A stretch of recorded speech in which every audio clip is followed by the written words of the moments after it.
dan salam untuk manusia yang termulia, manusia yang hari-harinya memikirkan kita, manusia yang mengorbankan harta, jiwa, raga, waktu,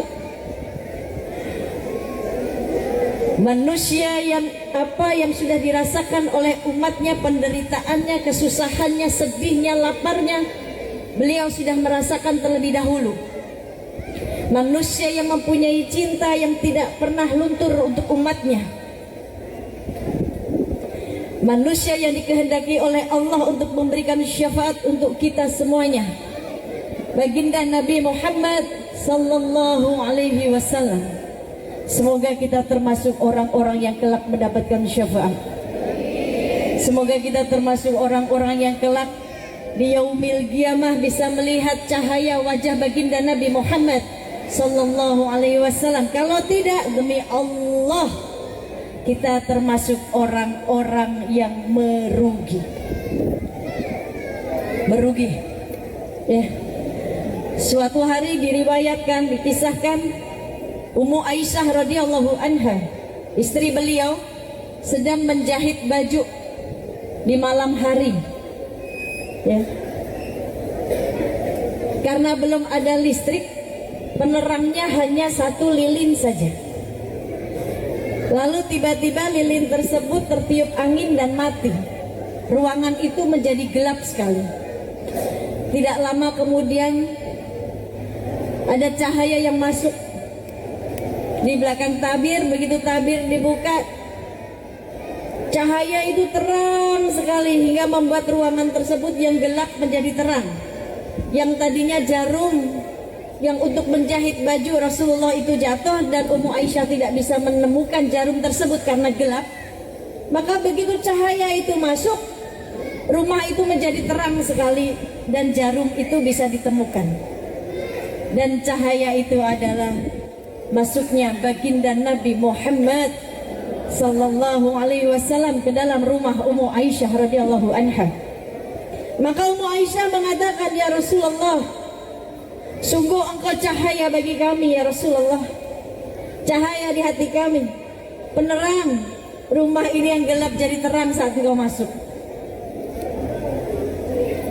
Maka Rasul mengatakan, "Tapi nanti di yaumil qiyamah ada orang-orang yang tidak bisa melihat wajahku, tak bisa melihat cahayaku."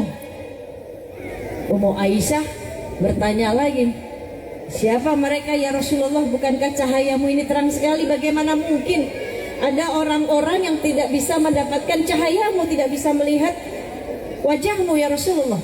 Siapa mereka?" "Mereka orang-orang yang pelit." Orang yang pelit. Siapa orang yang pelit? Tanya Ummu Aisyah. Orang yang pelit yang tidak pernah bersolawat kepadaku. Orang yang pelit di saat namaku disebutkan dia tidak menjawab salamku, diam aja. Tadi pada jawab salam kagak bu? Saat namanya Rasulullah disebut kita jawab salam atau enggak? Kalau diam aja kita termasuk orang yang pelit. Kalau kita cinta sama Nabi, sholawatnya jangan cuma 10 doang. Ya, pelit itu. Apalagi nggak sholawat sama sekali. Banyakin sehari 1.500 tuh sholawat, 12.000. Ya, banyakin sholawat. Karena dari sholawat ini kelak yang bisa menjumpakan kita dengan baginda Nabi Muhammad sallallahu alaihi wasallam, yang bisa menjadi syafaat di yaumil qiyamah. Di saat nanti bu, di yaumil mahsyar nih. Karena ini banyak yang datang ibu-ibu, jadi saya manggilnya ibu-ibu aja ya. Karena biasanya pengajian emang dikuasai sama emak-emak, the power of emak-emak. Tapi ini udah pada izin belum sama suaminya? Bener? Diizinin gak? Kepaksa gak tuh suaminya ngizinin? Hati-hati ya. Walaupun izinnya ngaji ya, datang minta izin mau ngaji, tapi harus benar-benar suaminya ridho. Kalau enggak bahaya. Ya, contoh nih, contoh. Ini datangnya ngaji nih, bener, bagus datangnya ngaji. Ya, bagus. Izin nih. Izinnya dari sebulan yang lalu apa baru semalam? Jadwal saya aja baru masuk kemarin. Saya izinnya sebulan yang lalu ya Bu ya. Manggil suaminya apa Bu? Ayang Beb. Iya, Ayang Beb. Dari semalam nih sambil mijitin. Besok pagi boleh nggak sih datang ke Masjid Al Hidayah Modern Land? Mau datang mau ketemu Umi Pipik, nama saya dibawa-bawa. Nah, ya iyalah, lurusin niat. Mau datang ke sini jangan karena saya. Kalau saya nggak datang kecewa nanti. Nah, datang ke sini mau silaturahmi, mau dapat ilmu, kan gitu. Kalau saya nggak datang kan kecewa, nama saya lagi viral jelek lagi. Ya, datang nih izin. Ayang Beb, besok pagi nih di Masjid Al Hidayah ada Umi Pipik. Boleh nggak datang? Tiba-tiba suaminya bilang, gak usah deh. Lagi nggak enak badan nih, pengen ditemenin. Terus istrinya ngeyel. Lagi sakit? Ya udah nih minum obat, minum obat. Dan kalau sama kamu tiap hari mama ketemu, Pak. Kalau sama Umi Pipik nih nggak bisa ketemu, nama saya pulang lagi di bawah-bawah. Mau diizinin, suaminya makin kesel nih, istri ngeyel banget ya, tiap hari padahal ngaji loh. Akhirnya suami bilang apa Bu? Terserah, Bu, terserah kata suaminya. Kira-kira ini kalimat terserah bisa dibilang dia ridho atau enggak? Ridho atau enggak? Terus istrinya ngeyel gitu. Alhamdulillah, makasih ya Ayang. Pede bener. Datang ke sini, duduk, nggak tahu duduknya di depan, di belakang, di tengah, di samping. Bu, dapat apa kira-kira? Di sini dapat pahala nggak? Dapat apa? Dapat pahala nggak kira-kira? Wallahi, maaf lahir batin nggak dapat apa-apa. Kenapa? Karena suaminya nggak ridho. Surganya ibu nggak di sini, di suami. Tiket surga seorang istri ada pada diri suaminya. Cari tiketnya. Tiap hari tuh tanya, wahai suamiku, ridhomu untuk aku itu sudah berapa persen ya? Tanya. Pernah nanya nggak kira-kira? Hah? Kagak. Emang bener-bener ya. Tanya Bu, tanya. Wahai suamiku, ridhomu buat aku tuh sudah berapa persen? Kalau suaminya bilang, ya 50% lah. Cari tahu lagi gimana caranya jadi istri yang salehah sampai suami 100% ridhonya sama istri. Bu, masuk surga buat istri. Itu istri yang di dunia mau ngabdi sama suami. Ya, nah, gitu. Kembali lagi, urusan ngaji Bu harus taat sama suami. Kalau suaminya udah ngizinin nih Bu, suaminya udah ridho, udah ngizinin, ya udah deh, boleh silahkan gitu. Udah nih Bu, dijaga ridhonya, amanahnya dijaga. Ya, keluar dari rumah jaga dirinya. Jangan dandannya menor, bener. Giliran depan suami kayak zombie semuanya. Betul gak Pak? Tuh, bapak-bapaknya pada bilang betul. Awan nih ibu-ibunya nih. Ngaji mah di mana-mana. Giliran depan suami daster deui yang dipakai. Mana dasternya bolong. Udah digantung di kamar mandi berapa hari pakai lagi. Bu, saya tanya, Bu. Pernah nyuciin baju suami enggak? Mesin cuci. Jangan pakai mesin cuci, pahalanya diambil sama mesin cuci. Kalau baju anak, baju ibu silahkan deh pakai mesin cuci. Baju suami ibu cuciin sendiri. Ini saya mau kasih tahu, jangan bilang-bilang ya. Jangan bilang-bilang ya. Dulu tuh waktu almarhum nih paling marah kalau bajunya dicuciin orang lain. Jadi setiap pulang ceramah, ya udah di kamar mandi itu, di kamar mandi saya tuh udah ada saksi nih, ya. Itu ember jadi saksi. Semoga embernya jadi saksi nanti. Terus di depan kamar saya di balkon teras tuh ada jemuran kecil. Semoga dia jadi saksi nanti buat saya. Tiap pulang ceramah cuma satu setel Bu, baju koko, celana sama dalemannya. Udah. Main lumpur kagak Bu suami? Suami main lumpur gak? Kotor gak bajunya? Paling keringet doang, udah aja direndam, dikucekin, selesai jemur, satu setel, kelar. Kering tinggal nyetrika, masukin lemari. Suami mau nyari tinggal ada.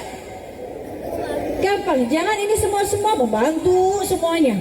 Terus pembantu milihin bajunya, giliran dapat celananya suami ibu. Wih, ini celananya si bapak nih. Nauzubillah min. Saat si istri nyuciin baju suami, Bu, ya Allah ya Robi, itu pahalanya ngalir terus Bu, itu surganya ibu di situ. Saksi nanti nih, tangan nih pada bersaksi.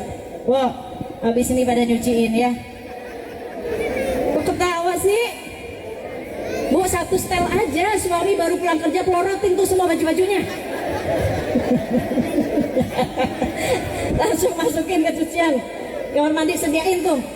Ya, satu ember gitu, simple Bu, gak berat. Nah, Bu, istri itu masuk surganya gampang banget. Di rumah banyak dapat pahala Bu, tapi istri sekarang lebih kepengen eksis juga di luar. Betul gak? Betul gak kira-kira? Ini diizinin ngaji nih sama suami nih. Ya udah boleh ngaji. Habis ngaji nih mampir ke mallnya nih.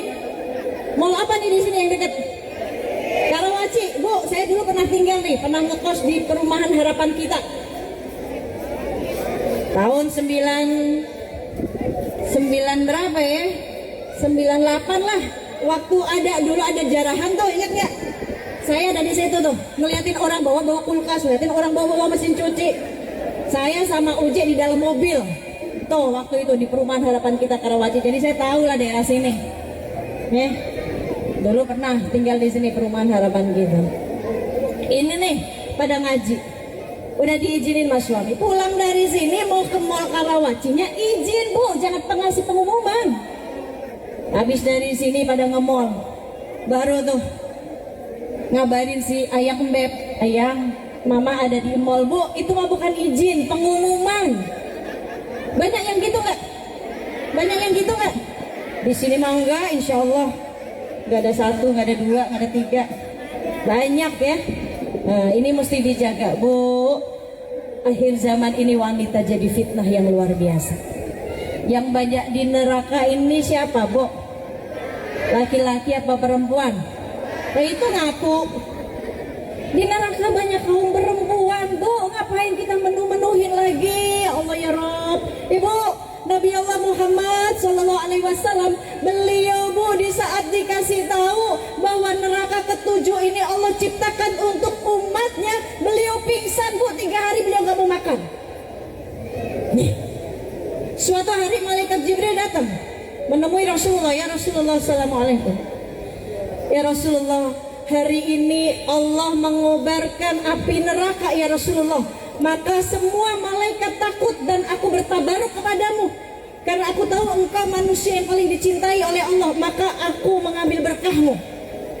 Rasulullah langsung tanya Bu, ya Jibril, ceritakan kepadaku keadaan neraka tersebut.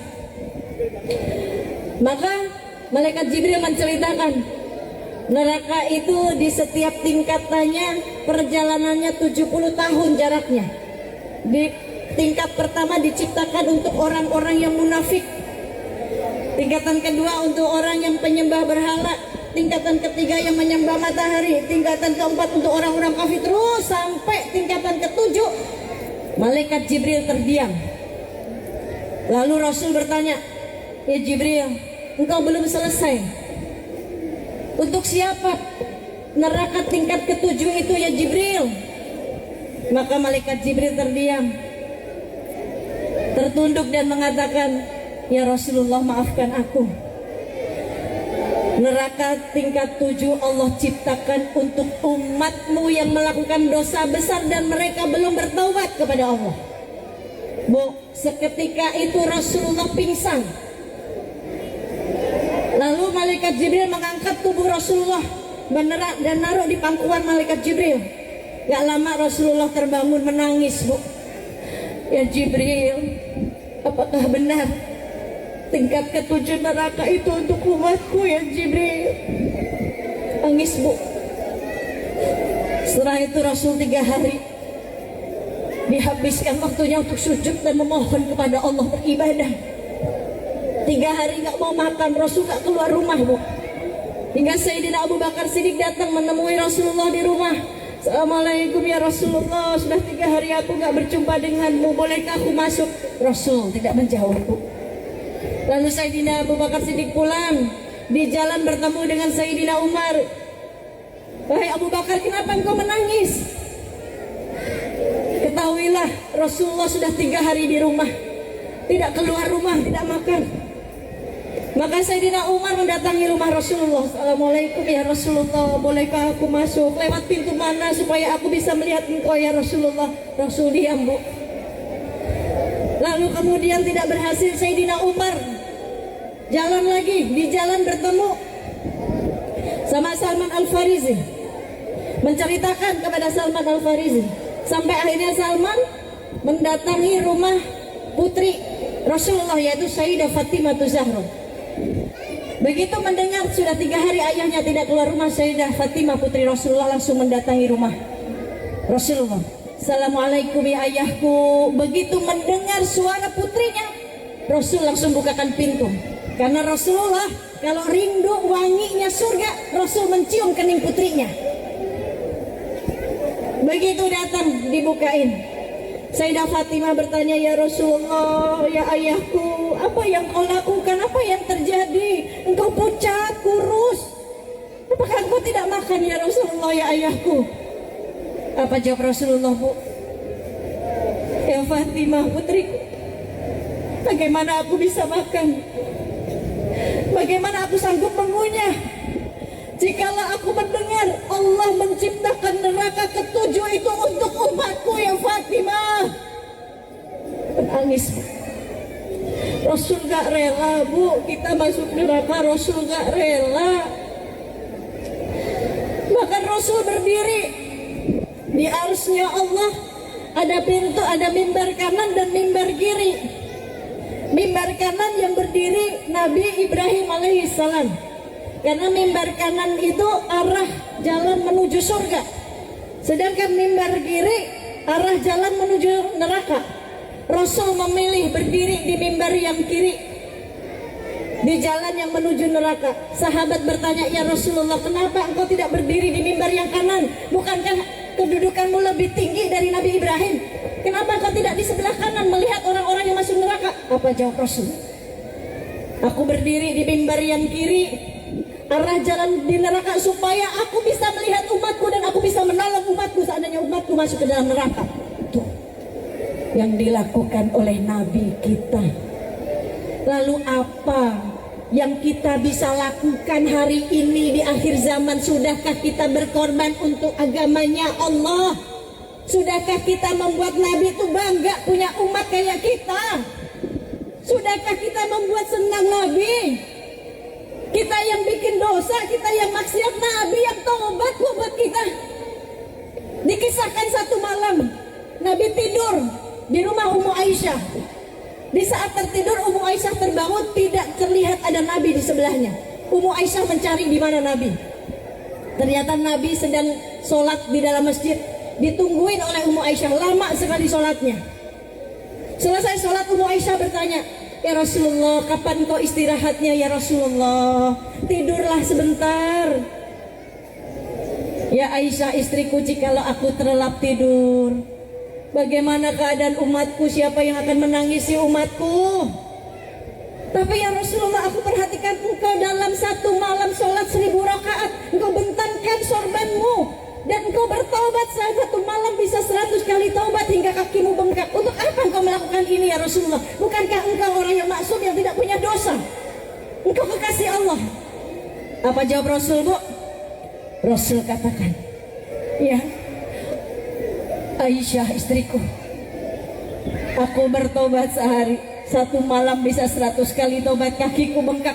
Semata-mata aku melakukan ini untuk umatku. Jikalau hari itu ada umatku yang dicabut nyawanya, dia belum sempat bertobat kepada Allah. Aku jadikan taubatku ini tobat untuk menambal tobat umatku. Bu, kita yang bikin dosa, kita yang maksiat, Rasul yang minta sama Allah yang tobat buat kita. Gak sampai di situ aja, Bu. Nanti di yaumil mahsyar, tahu kan kita yaumil mahsyar nanti akan dibangkitkan semua di yaumil mahsyar. Di yaumil mahsyar suami udah gak kenal sama istrinya, lari menjauh dari istrinya. Di yaumil mahsyar istri juga udah gak peduli sama suaminya, lari menjauh dari suaminya. Anak gak peduli sama orang tuanya, orang tua gak peduli sama anaknya. Di yaumil mahsyar semuanya nafsi-nafsi. Nafsi-nafsi. Semua nabi pun mengatakan, ya Rabbi, kami datang sendiri-sendiri. Nabi Isa datang, ya Rabbi, nafsi-nafsi. Nabi Isa datang tidak membawa umatnya, menyerahkan umatnya kepada Allah. Datang meminta kepada Nabi Musa, Nabi Musa, tolong syafaati kami, tolong kami. Kata Nabi Musa, aku tidak bisa menolong karena pertolongannya Allah sudah diberikan kepadaku selama di dunia, sewaktu di dunia. Semua nabi nafsi-nafsi, semua nabi pun meminta pertolongan syafaatnya kepada baginda Nabi Muhammad SAW.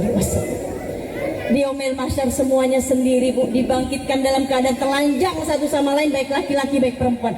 Bahkan fitnahnya yaumil mahsyar, Bu, kejadiannya di saat ada wanita yang melahirkan anak di situ, anak yang dia lahirkan dia jadikan pijakan kakinya, udah nggak peduli.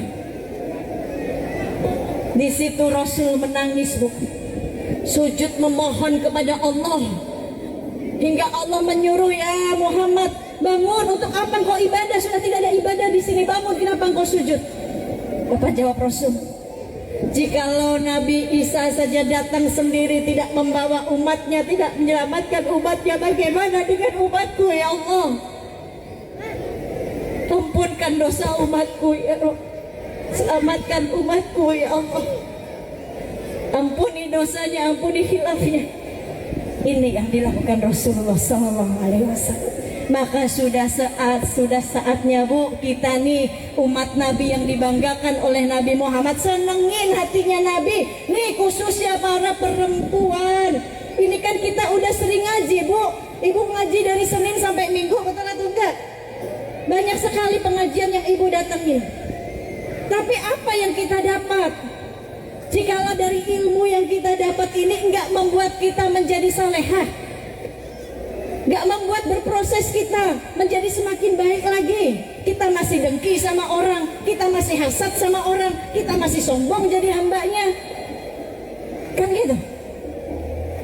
Tujuan kita menuntut ilmu, Bu, tujuan kita menuntut ilmu bukan untuk sombong-sombongan, bukan. Tetapi ilmu yang kita dapat harus mampu merubah diri kita. Yang tadinya kita dengki, udah hilang tuh dengkinya sama orang. Yang tadinya kita kasar sama suami, jadi lemah lembut sama suami. Yang suka membangkang jadi enggak ngebangkang lagi. Itu ilmu. Ilmu itu harus mampu merubah dua hal, Bu. Yang pertama harus merubah bicaranya kita. Kalau sebelum nuntut ilmu kita seneng gibah, bukan udah sering ngaji, yuk gibahnya dikurangin dong. Kan gitu. Buat apa sih kita ngomongin orang? Buat apa sih kita buka aib orang, nilai orang, dosa orang? Kita juga punya dosa, Bu, betul nggak? Kita juga punya aib yang ditutupi sama Allah. Kita juga punya kekurangan di hadapan Allah. Emang sholat kita udah khusyuk? Udah khusyuk belum, Bu? Rakaat pertama khusyuk, rakaat kedua pikirannya mulai buyar, rakaat ketiga bingung lagi sujud bangun atau duduk ya. Ini udah rakaat ketiga apa rakaat keempat ya? Sering begitu nggak? Terus kenapa kita nggak minta sama Allah supaya kita nih dibimbing, ibadah kita bisa khusyuk? Udah nggak mau lagi ngurusin orang. Bu, ngapain sih kepo ngapain? Ibu tahu kepo? Tahu kepo? Apa itu kepo? Hah? Cari tahu. Cari tahu boleh nggak? Kepoin boleh nggak? Kepoin orang boleh nggak? Nyari tahu boleh nggak? Ada kepo yang baik, ada kepo yang nggak baik. Kepo yang baik, Bu, kepoin kehidupan Nabi. Kepoin kehidupan istri-istri Nabi. Kepoin ujiannya seperti apa, keimanannya seperti apa, rumah tangganya seperti apa, sabarnya seperti apa, cintanya kepada Allah seperti apa, pengorbanannya untuk agama seperti apa. Itu kepo yang baik supaya apa? Meningkatkan iman kita. Jangan ini tetangga bisa bangun rumah dia kepo banget. Dapat duit dari mana ya? Perasaan suaminya cuma tukang parkir doang. Sampai rezeki orang aja dikepoin. Nauzubillah min dalik. Tetangga bikin punya mobil baru dia kepo sampai nggak tidur bu. Yang dikepoin udah tidur nyenyak sampai ngimpi dia kepoin, boro-boro ngimpi tidur juga belum. Rugi nggak hidup gitu? Capek nggak? Ya ngapain kalau udah capek? Udah. Ilmu yang kita dapat yang pertama bisa merubah bicaranya kita, lemah lembut sama orang lain.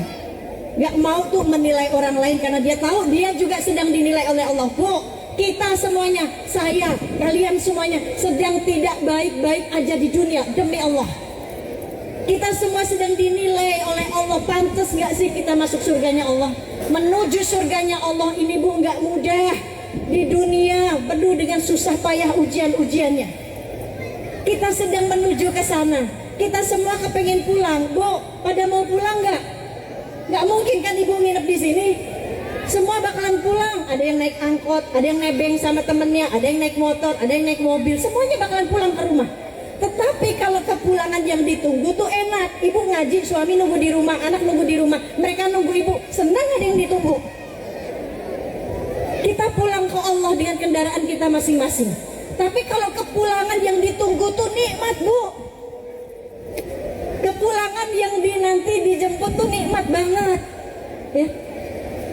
Rasul datang saat sakaratul maut kita dimudahin mengucap la ilaha illallah yaqulul jannah. Barang siapa yang akhir ucapannya dia mampu mengucapkan la ilaha illallah yaqulul jannah, maka surga buat dia. Ini kepulangan yang ditunggu, nikmat kan gitu. Tetapi perjalanan kesininya kan nggak mudah. Nah ini yang harus kita tempuh. Bu, mati nggak buat anak muda aja, nggak buat yang tua aja. Anak muda juga pada mati. Ini banyak yang tua-tua belum pada mati nih. Kenapa? Ya karena rahasia Allah kematian. Mati bukan buat orang tua, yang muda banyak yang mati. Tuh almarhum suami saya 40 tahun umurnya, masih muda. Saat itu saya 36 tahun. Mati bu. Mati bukan buat yang sakit. Yang sehat juga mati. Beliau sehat 40 tahun mati. Ada yang tahu terus kematian kita kapan? Ibu tahu kapan matinya? Bisa ibu duluan, saya belakangan. Atau saya belakangan, ibu-ibu silakan duluan. Salamin nanti buat sama Uje dari saya. Siap gak siap kita akan maka persiapkan hal ini bu. Apa sih yang mau harus dipersiapkan nih? Kesempatan cuma adanya di dunia. Kan kalau kita sering dengar istilah bu, kalau ada kesempatan buru-buru diambil, karena kesempatan datangnya nggak 2 kali, benar nggak? Di dunia ini cuma sekali kita hidup. Nggak tahu besok saya masih panjang umur atau tidak. Nggak ada yang tahu kematian, rahasia kematian.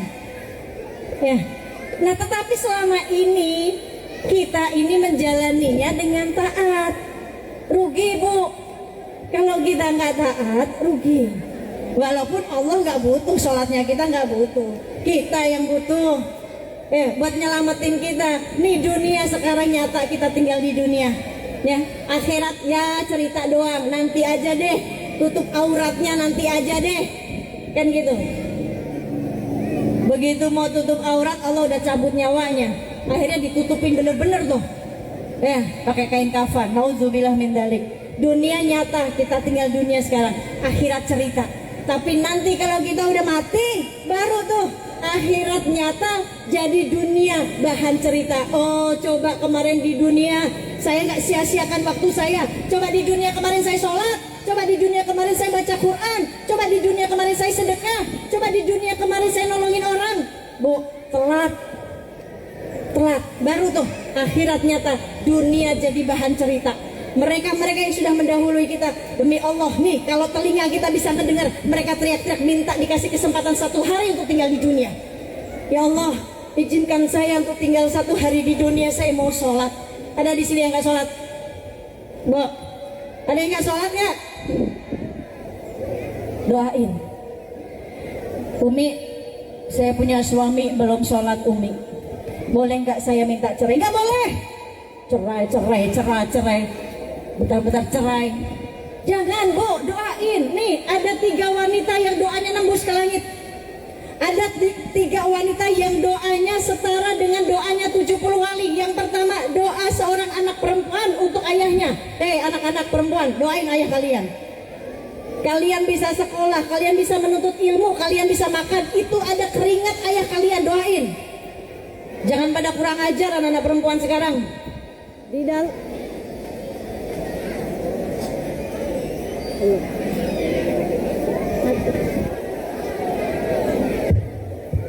Allah. Di dalam solehah, di luar masya Allah. Ya, akhlaknya luar biasa di luar. Ya, jaga Bu anak perempuan kita, jaga semuanya, dijaga. Diingetin kalau anak perempuan kita sudah melakukan hal-hal yang gak baik, ingetin, ini tugas kita. Jangan sampai tuh kayak yang ono, kok yang ono. Siapa tuh? Itu dah. Ya, akhirnya baru nyesel minta maaf. Ya, tapi udah tersebar semuanya. Anak-anak bisa mengakses, bisa melihat. Rusak moral bangsa kita. 10 tahun ke 20 tahun ke depan yang mimpin ini anak-anak kita. Dan gitu, maka tugas kita nih sebagai umahat, ya, sebagai umahat, sebagai madrasah kita Bu, didik anak-anak kita dengan benar, ingetin, ya, jangan pakai kalimat kasihan, jangan pakai kalimat nggak tega kalau urusan akhirat. Ya, ini banyak anak-anak kecil nih, ini mereka nih Bu, buat nyimpen memorinya tuh masih inget banget. Ibu kalau lagi sholat subuh nih anak-anak segini nih, ya. Anak-anak ibu bangunin juga, ajak sholat. Kan dia belum akhir balik Umi. Kasihan, biarin aja tidur, belum ada tanggung jawab sholat Bu. Lebih kasihan mana kalau dia udah akhir balik, dia nggak pernah sholat subuh. Kenapa? Karena tidak dibiasakan oleh ibunya. Bangunin, dia umur anak 5 tahun, 6 tahun, 7 tahun, 4 tahun, ajarin. Karena mereka ini masih sering ngingetnya tuh masih jelas. Nanti dia akan disimpan nih Bu. Kalau saat dia menjadi seorang ibu, dia akan praktekkan kepada anak perempuannya. Dulu ibu saya nih ngajarin saya setiap pagi bangunin sholat subuh. Tuh, anak segitu, ya. Yang bapak-bapaknya punya anak laki-laki seusia segitu 5 tahun, 6 tahun, 7 tahun, saat sholat subuh bangunin juga. Nah, ayo sholat subuh nak. Ikut ayah ke masjid. Dia nanti akan melihat, akan mengingat, oh orang tua saya mengajarkan seperti ini. Nanti saat dia menjadi seorang ayah, dia akan didik anak laki-lakinya seperti itu. Ini kalau nggak sekarang kapan lagi?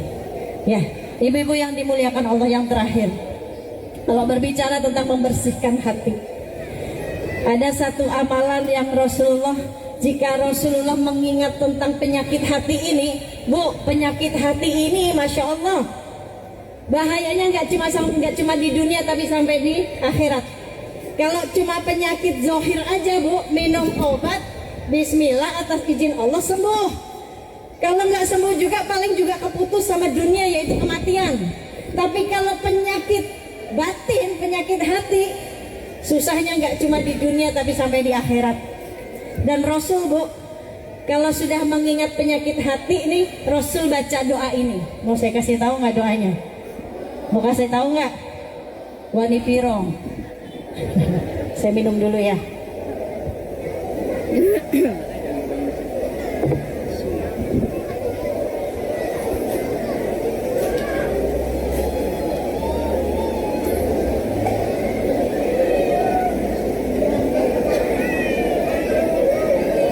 Bu, pengen dapat pahala mah gampang. Pengen nyenengin Nabi itu gampang banget. Nih kayak cara minum gini nih. Ya, Nabi udah contohin.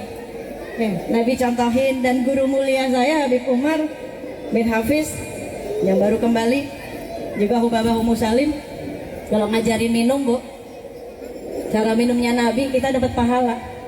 Ibu minum nih, jangan asal gluk gluk gluk gluk gluk gluk gitu, jangan.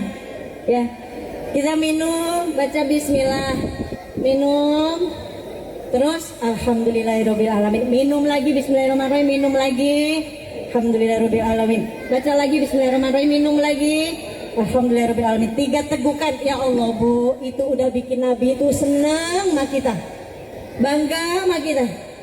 Umatku ngerjain apa yang aku kerjain, kan gitu. Terus ingat, minumnya pakai tangan kanan, jangan pakai tangan kiri. Ini kadang banyak banget saya lihat emak-emak pakai jilbab minum masih pakai tangan kiri, kadang sambil berdiri pula lagi.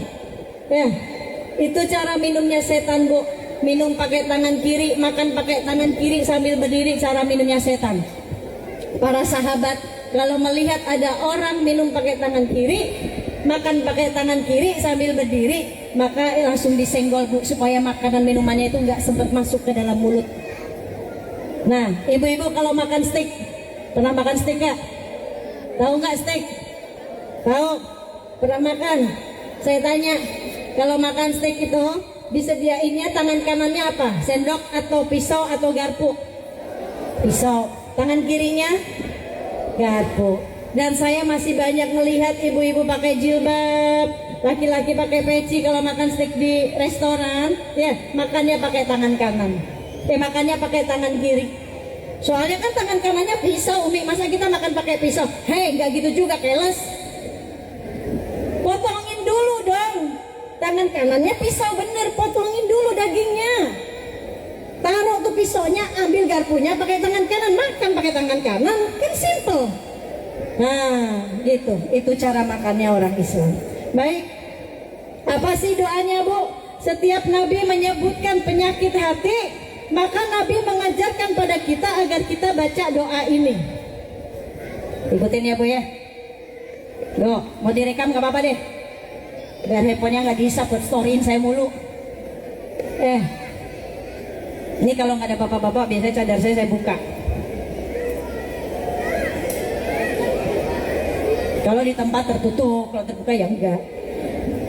Baik, apa doanya yang Nabi ucapkan saat Nabi menyebutkan penyakit hati? Maka Nabi mengajarkan pada kita agar baca doa ini pagi 3 kali, malam 3 kali. Kalau kita baca doa ini Bu, maka Allah melindungi kita dari kesyirikan. Kesyirikan yang kecil atau syirik besar. Apa doanya? Allahumma inni a'udzubika an usyrika bika syai'an a'lamu wa astaghfiruka lima la a'lamu wa anta ta'lamu. Ya Allah, ya Allah, ya Allah, ya Karim, ya Wadud. Itu bacanya supaya kita terhindar dari penyakit hati. Bu, kalau yang sakit zohirnya kita nih, ibu sakit kepala setiap hari, nyaman nggak? Nyaman nggak kira-kira? Setiap hari sakit gigi nyaman nggak? Nyaman nggak kira-kira? Enggak. Ikhtiarnya apa ibu-ibu? Minum obat. Biasa minum obat ini nggak sembuh juga, ibu ikhtiarnya apa? Siapa yang ibu datengin? Dokter apa dukun? Dokter. Datang ke dokter spesial penyakit dalam, penyakit kepala, di CT scan, dicari tahu kenapa ya dok, setiap hari kepala saya sakit sekali. Pasti dicari tahu sama dokternya, kan gitu. Sakit gigi pun sama, setiap hari nggak nyaman, bawaannya marah-marah mulu, ya. Kalau ada yang bilang lebih baik sakit hati daripada, lebih baik sakit gigi daripada sakit hati, dua-duanya kagak enak, betul nggak? Di dokter diperiksa sakit giginya, dikasih obat, disuruh minum ikhtiar. Kalau nggak sembuh juga, kalau penyakit zohir cuma keputus dengan dunia, mati Bu. Tapi kalau penyakit batin nih, ada dengki di sini, ya, ada hasad, ada sombong, ada benci, ada dendam sama orang, benci sama orang, suka nilai orang, ngurusin hidup orang, ngelihat dosa orang, mulutnya kasar sekali. Bu, ini penyakitnya udah stadium 4. Betul nggak? Ada benci, dendam, nggak bisa maafin orang, ada hasad, ada sombong. Stadium 4 Bu, kalau penyakit stadium 4 udah innalillahi wa inna ilaihi raji'un. Ini masa penyakit hati udah stadium 4 kita nggak mau ikhtiar buat ngebersihin? Siapa yang kita datangi Bu? Siapa yang kita datangin? Kalau penyakit hatinya ini udah numpuk, siapa yang kita datengin? Allah. Baca doa tadi, nangis ke Allah. Allah yang maha membolak-balikan hati. Kalau kita ngeklaim diri kita udah hijrah, wah, banyak orang yang salah. Dia ngeklaim dirinya sudah hijrah, tapi mulutnya kasar banget sama orang. Udah hijrah belum kira-kira? Karena kalau sudah hijrah, hijrah itu dalam hadis dikatakan seseorang yang hijrah maka dia akan menjauhi apa-apa yang dibenci oleh Allah. Nyakitin orang dengan lisannya Allah nggak suka, kan gitu. Belajar Bu dari Rasulullah. Lihat, Rasulullah itu punya misi memanusiakan manusia. Rasul nggak pernah benci sama orang yang benci dengan Rasul. Rasul dicaci, dihujat, dilemparin kotoran, dilemparin batu, Rasul masih memanusiakan mereka, para pembencinya. Rasul hanya bisa ngedoain, menebarkan cinta, menyebarkan rahmat. Karena orang-orang yang hidupnya penuh rahmat kepada orang lain, maka Allah akan berikan rahmat. Wa qul min ibadi rahman, jadilah kalian hamba-hamba Allah yang rahman. Siapa hamba-hamba Allah yang rahman? Di saat ada orang jahil datang mencacinya, menghinanya, dia hanya mengucapkan assalamualaikum. Tuh, ya, ini orang-orang yang hamba-hamba yang rahman tuh seperti ini. Yang katanya udah hijrah, tapi lisannya sibuk banget ngurusin orang, sibuk banget lisannya buat mencaci maki, hina orang. Berarti dia belum hijrah. Hijrah, semuanya diajak hijrah, matanya hijrah. Udah gak ngelihat orang tuh dengan kebencian, menatap orang dengan kasih sayang, bukan dengan kebencian. Ya, matanya gak julid Bu. Tahu gak mata julid kayak gimana? Bu, coba contohin mata julid kayak gimana. Coba yang pada julid, contohin ke saya mata julid kayak gimana. Mata julid itu Bu, kalau ngelihat alis sama alis ketemu, tuh mata julid tuh. Ya, ngeriap gini kalau ngelihat orang tuh begini gitu. Nah, itu mata julid. Ya, pandangin orang lain dengan pandangan kasih sayang, pandangan cinta, doain, tebarkan salam. Wa kun min ibadi rahman, jadilah kalian hamba-hamba yang rahman, yang setiap bertemu dengan orang selalu mendoakan. Bu, saya ke Tarim Bu. Ibu tahu Tarim nggak di Yaman? Tarim itu guru. Tarim itu guru bagi penuntut yang mencari guru. Tuh Tarim. Di sana setiap ketemu orang, ya Allah Bu, isinya didoain. Isinya ketemu orang didoain. Dan gak ada di Tarim ini perempuan pada keluyuran, gak ada. Perempuan di Tarim pada di rumah semuanya. Di rumah. Keluarnya perempuan di Tarim tuh Bu, yang pertama saat dia masih kecil, dia pada boleh keluar tuh kalau belum akil balik. Ya, keluarnya perempuan di Tarim. Yang kedua, saat dia dinikahi oleh suaminya, maka dia keluar dari rumah orang tuanya untuk dibawa oleh suaminya. Tuh, yang kedua perempuan Tarim kalau keluar rumah. Yang ketiga perempuan Tarim kalau keluar rumah. Yang ketiga saat dia udah mati, dia keluar rumah, yaitu rumah terakhirnya. Saya nggak pernah lihat selama saya di sana. Hampir 3 bulan, hampir 3 minggu saya di Tarim, tapi nggak pernah lihat di pasar semua isinya laki-laki. Benar-benar wanita itu di Tarim dijadikan ratu. Para suami meratukan istrinya. Maka istri di sana, wanita-wanita pada taat sama suaminya, ngelayani udah benar-benar kayak bidadari dah. Nggak ada di luar, perempuan pada keluar tuh nggak ada. Kalaupun keluar sama suaminya. Ini. Nah, yang kedua tadi doa yang pertama, doa anak perempuan kepada siapa tadi? Ayahnya, doain. Anak-anak perempuan doain. Yang kedua, doa seorang ibu untuk anaknya. Tuh Bu, banyakin doa. Sekesel-keselnya kita sama anak, jangan pernah keluar sesuatu yang buruk dari lisan kita. Banyak ulama-ulama hebat lahir atas doa seorang ibu. Betul atau betul? Syekh Imam Sudes dari kecilnya nakal Bu, suka lempar-lempar debu. Sewaktu ibunya menyiapkan makanan, Imam Sudes kecil ini melempar-lempar debu sampai masuk ke makanan. Apa doa ibunya? Ibunya mendoakan, Bu, nanti kelak engkau akan menjadi imam besar Masjidil Haram tuh sekarang. Imam Sudes, ya, yang selalu mimpin taraweh, memimpin sholat, tuh Imam Sudes tuh. Jadi maka doa dari seorang ibu, doain anak yang baik. Jangan disumpahin anak tuh, Bu. Sekesel-keselnya kita, bandel amat sih, anak siapa sih? Dia lupa dia ngelahirin. Ya, Bu. Si ibu nih saat kesel sama anaknya, lagi majelis, anak lari-larian, biarin aja. Namanya juga anak. Kalau ibunya yang lari-larian, ini yang luar biasa.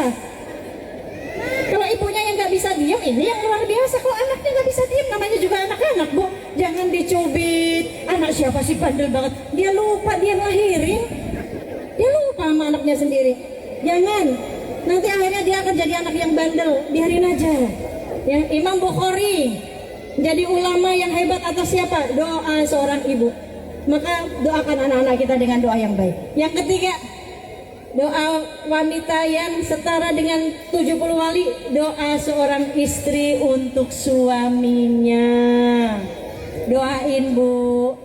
Jangan bentar-bentar marah sama suami. Bu, saya tuh ada kitab ya. Satu kitab itu tentang rumah tangga, tentang perilaku istri kepada suami, ya. Ada adab-adabnya, sampai tidur aja nih, Bu, kita nggak boleh ngebelakangin suami. Tidur nih, ibu lagi tidur, lagi ngobrol di kasur berdua sama suami. Ibu mau balik badan nih, harus izin dulu sama suami. Yang saya mau ke kanan ya, boleh nggak? Harus izin dulu, Bu. Nggak boleh ujuk-ujuk langsung ngebelakangin suami. Tapi kalau lagi ngobrol ya di atas kasur ya, kalau suaminya udah tidur ngorok ya jangan dibangunin, mau izin doang. Diguyur nanti. Yang terakhir, Allah merahmati seorang suami jikalau dia terbangun di tengah malam, dia percikin air di wajah istrinya, lalu dia mengajak sholat malam berdua dengan istrinya. Allah merahmati seorang suami. Begitu juga sebaliknya, seorang istri yang terbangun duluan, dia terbangun lalu dia memercikkan air di wajah suaminya, dia mengajak suaminya untuk sholat malam, Allah merahmati keduanya. Percikin, Bu, jangan diguyur. Percikin, jangan pakai gayur, jangan pakai gayung, nanti suaminya marah. Ya, insya Allah. Yang terakhir, supaya kita selamat dunia dan akhirat, ada satu misi yang Allah sampaikan di dalam Al-Quran.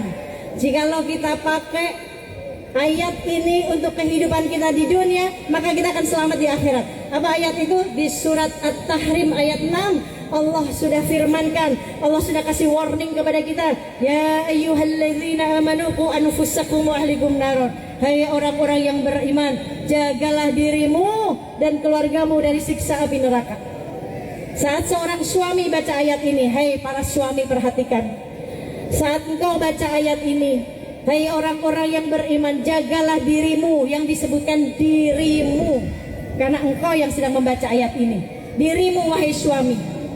Apa yang harus diperhatikan? Habliminallahmu, takutmu kepada Allah, ibadahmu. Jika engkau para suami punya takut kepada Allah, maka engkau akan takut istrimu keluar rumah tidak menggunakan jilbab, engkau akan takut. Karena aurat istrimu engkau yang bertanggung jawab. Engkau akan takut saat anak perempuanmu keluar rumah tidak menggunakan jilbab, engkau akan takut. Engkau akan takut kalau cuma bisa memberikan nafkah dunia saja, tetapi nggak bisa memberikan nafkah akhirat untuk anak dan istri, engkau akan takut.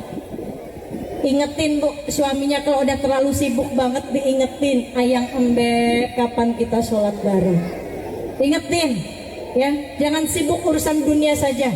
Jangan sibuk membelikan rumah di dunia buat istri, tapi lupa memberikan rumah di surga buat istri dan anak-anak. Ini seorang suami, taatnya sama Allah, punya rasa takut sama Allah, habli minallahnya perbaiki, maka dia akan memperbaiki habli minanasnya dengan istri dan anak-anaknya.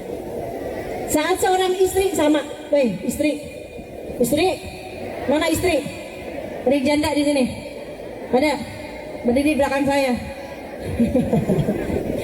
Istri, saat seorang istri baca ayat ini, hai orang-orang yang beriman, jagalah dirimu, diri kita, Bu.